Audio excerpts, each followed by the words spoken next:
Nintendo use the keys, but they are mere trespassers. Only I, or know the true power of the blade. Doesn't know if Nintendo wants true salvation, they will lay down their arms and face motherfuckers left by legacy. My balls cut me out. Destroy me, but Louisiana's key, the blade come. They cut me down, but still I speak. I am energy, and I cannot be destroyed. Hey guys, so the new hate augment called Burning Hate just released in the Nightwave, and in this video we're going to look at how to best use this. So the most important mod for this video is going to be Burning Hate, and how it works is when your hate damages enemies that have the heat status on them, afterwards they're going to take a permanent 120% more status damage. And one thing to note is this mod doesn't specify that the hate has to be the one to cause the heat status. You can inflict the heat status from any source, like your companion, Warframe, other weapons, and it will still proc this, as long as when you hit the enemy with your hate, it has heat status on it. Okay, now for the rest of the mod config. So, since this is a melee influence build, we do need status chance, and for that, weeping wounds. And then we have Shocking Touch to add some electricity. And you'll note I also put Focus Energy to have more electricity as well as some heavy efficiency. Because if you want to trigger your Incarnon mode, you have to heavy attack.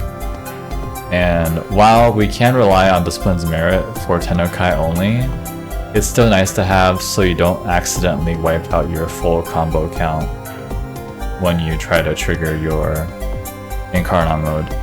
And then for the rest of the mods, Melee Elementalist does stack with Burning Hate to provide even more status damage. This is a default mod just to increase your raw damage.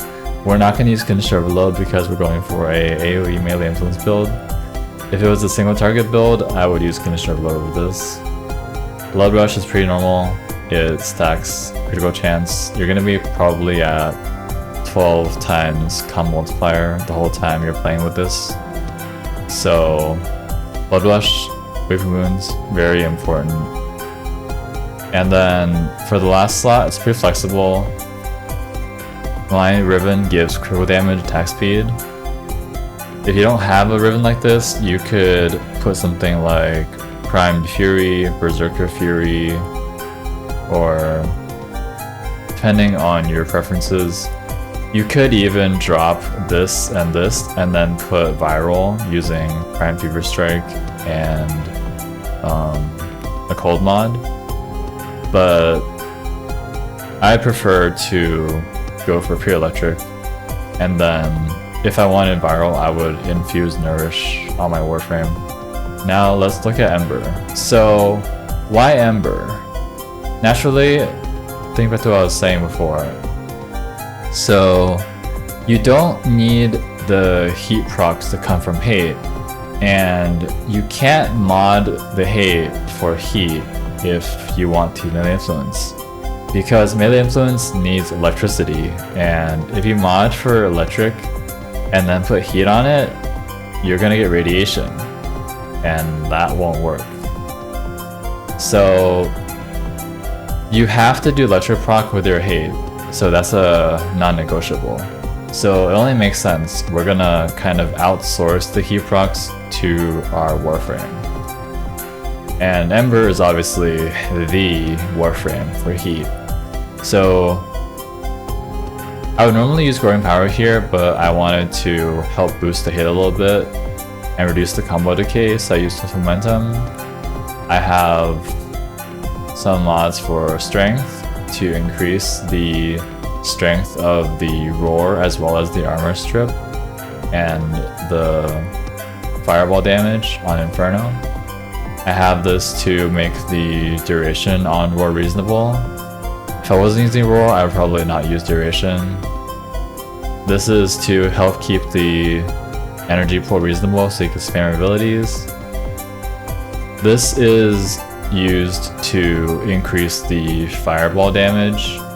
However, if you don't want to rely on the ability damage and want to go for purely damage with the hate, you could use this mod, Catalyzing Shields. And then what this is gonna do is it provides you a 2-layer shield gate. So this augment will give you Overguard when you press your 3, and then you'll also get a shield gate on top of that. So 0.5 seconds of Overguard shield gate plus 1.3 seconds of the Catalyzing shield gate. But if you want to use that, then you're gonna have to put, instead of stretch, you would want to put like Augur Reach on your Warframe to be able to gain back the shields. Alternatively, you could forma the aura slot and then put Brief Respite, but the key point here is you're gonna have to kind of customize the build to your own liking. Do you want to go for the Archon Vitality double proc on Inferno? Do you want to go for purely a hate Nuking build, and then this is just to support by giving fire procs? Anyways, that's really to your liking, so that's it for the build. And then for the Archon shards, I put 5 casting speed. This greatly improves the performance of the build by reducing the amount of time you're casting your skills. And like, as you can tell from other videos, I really like casting speed. I've made like probably tens of different casting speed within builds. If you don't like casting speed that much, you can drop a few of these shards and put like the plus energy orb efficiency, or even plus strength or plus duration for the roar.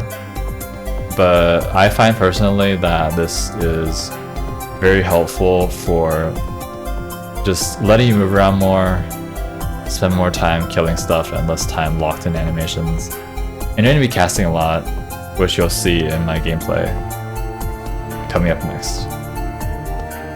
Oh, one last thing. So I use Naramon because, well, we're focusing on the hate and we want to maintain our combo count. There will be some times where you don't have enemies nearby to hit, so this prevents you from losing your entire combo count and starting over. If you don't want to use this, you can use your favorite focus tree, but then just you'll want to go back to the hate and modify it. Instead of reach, you'll want to use the combo duration. So yeah, I brought up a lot of trade-offs you can make to this build, but overall, the core idea of this build is to use Ember to inflict armor strip, get Overguard for your frame, and also inflict heat procs, and then use the hate to just hit stuff.